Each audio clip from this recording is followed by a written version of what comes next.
I was approached at Sundance Film Festival this year to do a comic, and initially I was like, well, that's interesting, tell me more. And then Josh, who was the partner in the comic, started to tell me how popular comics have become in the music world, and I like that idea. I'm a fan of comic, and I said if I can get involved in terms of choosing the artists and the narrative of the story, and is it fiction, non-fiction, and it played out really well. It's split into 4 parts. It starts in my early days, and it ends up a current moment that I had of late, and I really like it. So it's interesting because I'm on this comic tour, and it's strange, but the lights are on. I know, Yeah. it's brighter. It's brighter. It's bright, so we'll see.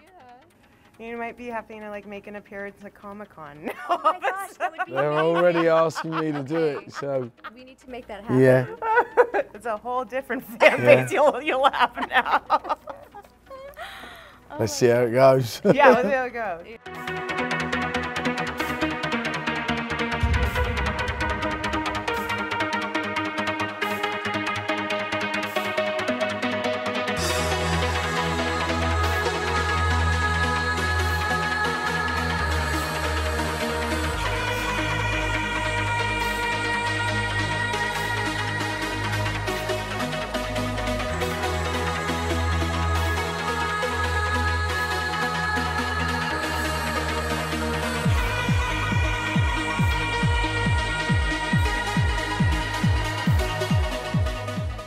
With the comic, I mean, the whole idea of the front was, it's my style of DJing with the headphones forward, the back's a piece of vinyl, and it goes morphs in, and that's one of the original turntables, a Technique turntable from back in the day. So even the shape of the comic, we wanted to be the shape of a bit smaller than an album. So that was the idea. I love it. It does look like, like a record, and then that's really cool.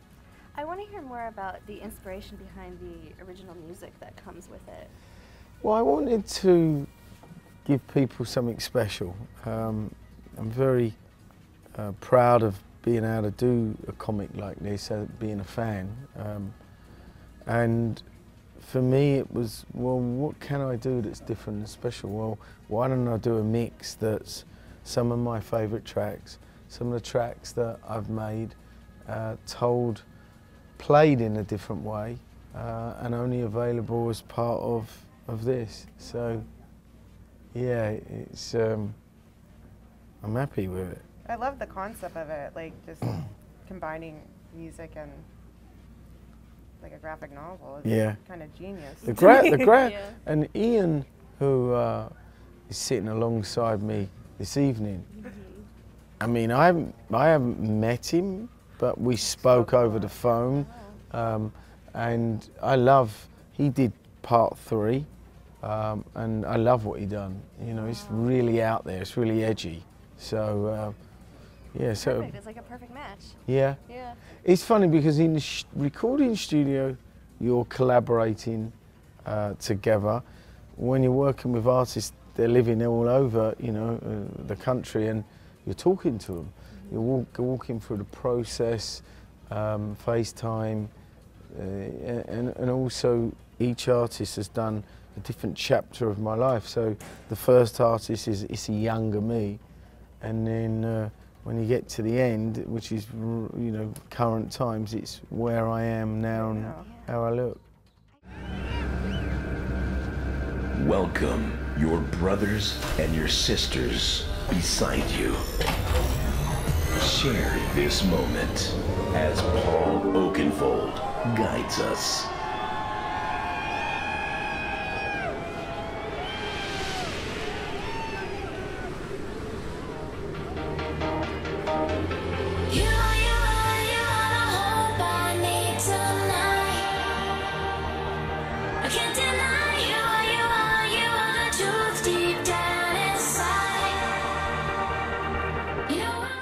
I've been very fortunate to through music to travel. I enjoy traveling. I certainly, in terms of going around the world and playing music, it's been an eye-opener. It's been very educational. It's been wonderful. I mean, what I would say, that whether you're in, you know, Indonesia or Argentina or London, through music, people enjoy themselves. They, you know, they don't have to necessarily understand the lyrics, but they really enjoy themselves and they come to let loose. And you know, that's one of the wonderful things about what we all share through music. Yeah. What do you think sets that genre apart from the others? I think it's more. I think it's a lot more unity. I think because it's not as commercial as whether it's hip hop or rock or pop music, that you find yourself in these unique locations. It's certainly become much more commercial now, but you still find yourself in some wonderful places playing music to people, you know, like-minded people, I suppose. I would never have thought I would go to places like Alaska and play dance music to, you know, 3,000 people, but I'm still thinking like the Mount Everest base. I'm like, that's amazing. Incredible. I end up at base camp in the comic. In the comic, it is.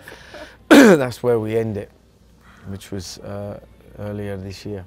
I mean, that's an incredible place to perform. Right? Yeah. Oh my gosh. So, what do you see for the future of EDM? What do you think is going to happen? I think it will. People who've just discovered it will get through the commercial side and then dig deeper and find that they prefer trance or techno or house. So I think that's a moment we're seeing change. Yeah. There's the first Electronic Music Awards, which has been wonderful for the community. That's a really big deal. So looking forward to that next year. And yeah, I mean, finding the next generation of talent is also really important for myself and my record company. So next year's going to be, you know, a busy year. I've got my artist album finally coming out, so I'm excited.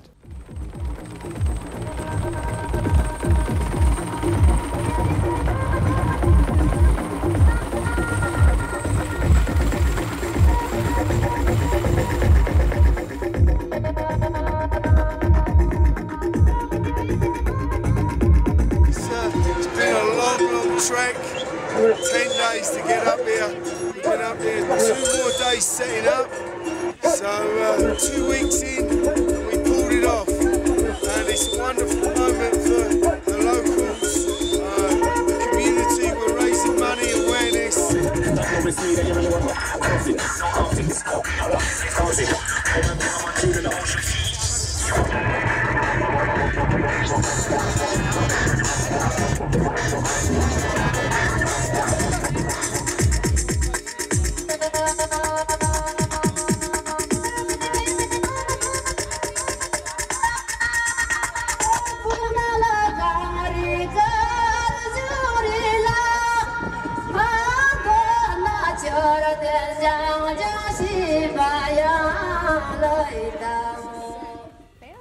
No, thank you so much. I'm in Barnes & Noble at 6 o'clock in the evening, and who knows what's going to happen. Like, we're giving you a ride home, right? Yeah. All right, you're giving me a ride home. We get you a coffee at Starbucks Yeah, here. there you go. Caffeine. And it. Great. But you're a trooper for coming out at like 6 in traffic to. Yeah, no. I was in the studio making music, and this is. I'm looking forward to this. Yeah.